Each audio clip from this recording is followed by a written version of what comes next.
चूहे जादूगर से अनमोल रतन ले आए। जादूगर अपने से बड़े जादूगर को देखकर डर से भाग जाता है।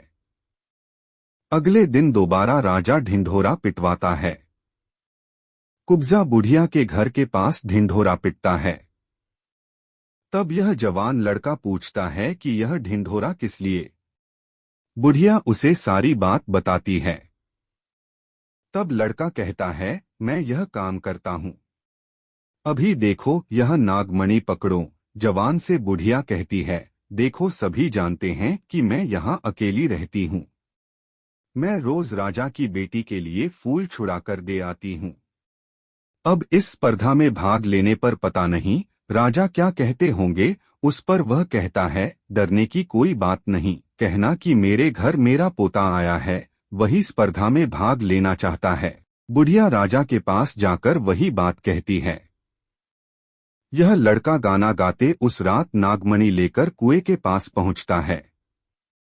अपनी हथेली में नागमणि रखकर कहता है, आदेश देता है कि कुएं में मोती माणिक भर दो।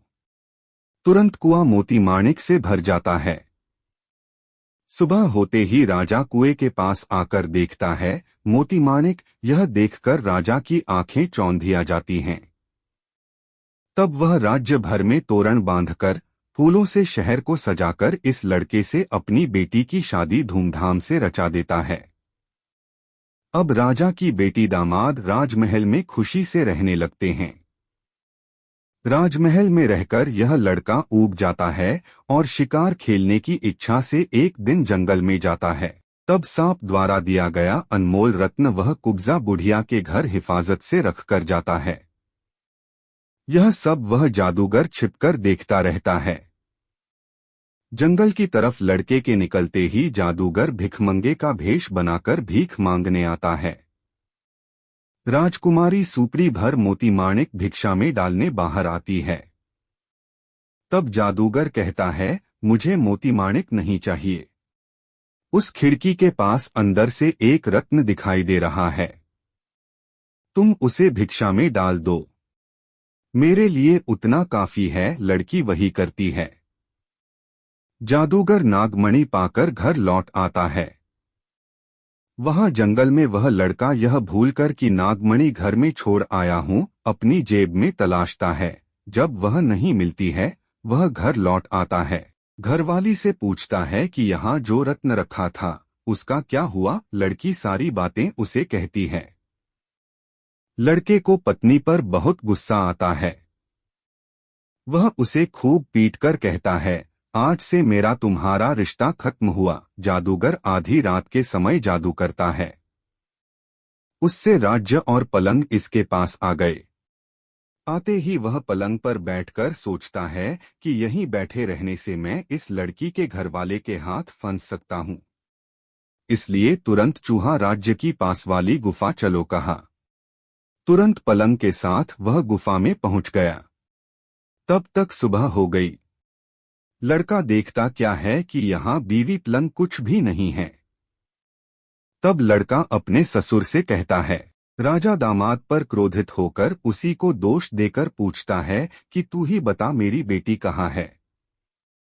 राजा को अपने दामाद पर शक होता है। कहता है, मैं तुम्हें 7 दिन का समय देता हूँ। तब तक किसी भी हालत में तुम्हें मेरी बेटी को यहाँ लाना ही होगा। इतना कहकर उस पर इस शंका से कि यह कहीं भाग जाएगा, उसे एक कमरे में बंद कर ताला लगा देता है। खाना पानी कुछ भी नहीं देता। इस तरह लड़का मुसीबत में फंस जाता है। इस मुसीबत के समय उसे अपने उस कुत्ते की याद आती है। तब कुत्ता बिल्ली के पास जाकर कहता है कि बिल्ली बहन सुनो, वह लड़का जिसने हमें पिष्ट दूध देकर पाला था अब मुसीबत में फंसा है। चलो अभी हम उसके पास चलते हैं और उसे मुसीबत से बाहर निकालेंगे।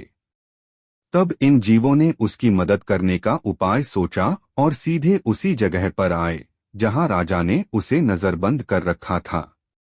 उस कमरे की छत पर वे जीव चढ़े और गवाक्ष से झांककर उसे देखा। उससे बात की, कहा, हम तुम्हारी मदद करने आए हैं। चिंता मत करो, हम तुम्हें इस मुसीबत से बाहर निकालेंगे। कहो हमें अब क्या करना होगा। तब उसने उन बंधुओं से कहा, तुम लोग उस जादूगर को पकड़ो और उसके पास जो नागमणि है उसे छुड़ा लाओ। तब बिल्ली, कुत्ता और चूहा शहर में आते हैं। शहर की सीमा के दोनों तरफ वे बैठ गए। तभी दूसरे कई चूहे शहर में आए। इन तीनों जीवों को देखकर उन्हें डर लगा। सोचा कि ये हमें खा जाएंगे।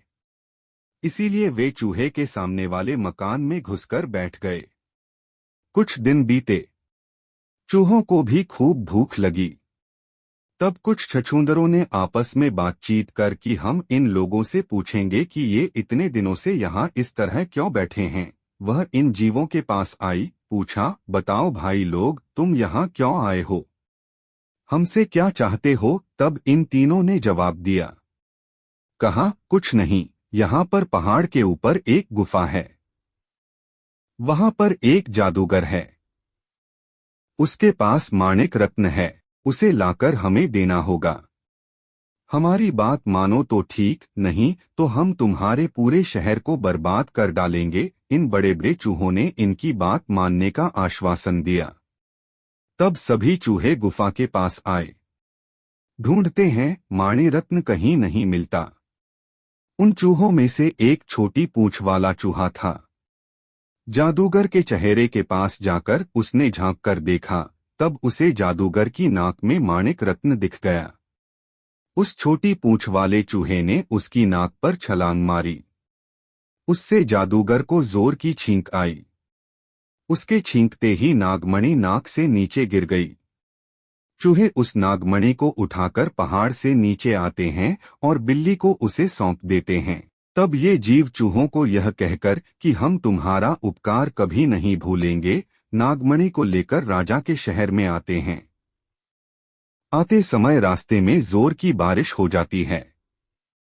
थोड़ा आगे बढ़ते हैं, वहां पर एक नदी मिलती है। नदी को बिल्ली पार नहीं कर पाती। नदी के उस पार से जाने में बहुत समय लगता। तब तक राजा का दिया समय निकल जाता और लड़के को राजा मार देता।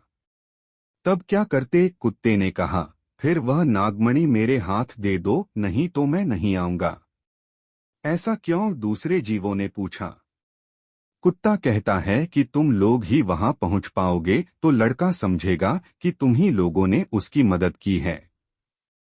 इसलिए मुझे वह नागमणि सौंप दो। कहा, तुम लोगों को मैं ही तो पार कराता हूं। तुम इसे कहाँ रख पाओगे? तुम मुंह में रखोगे तो नदी में गिर जाएगी। मैं उसे अपने कान में रखूंगा। इससे लड़के का भला होगा।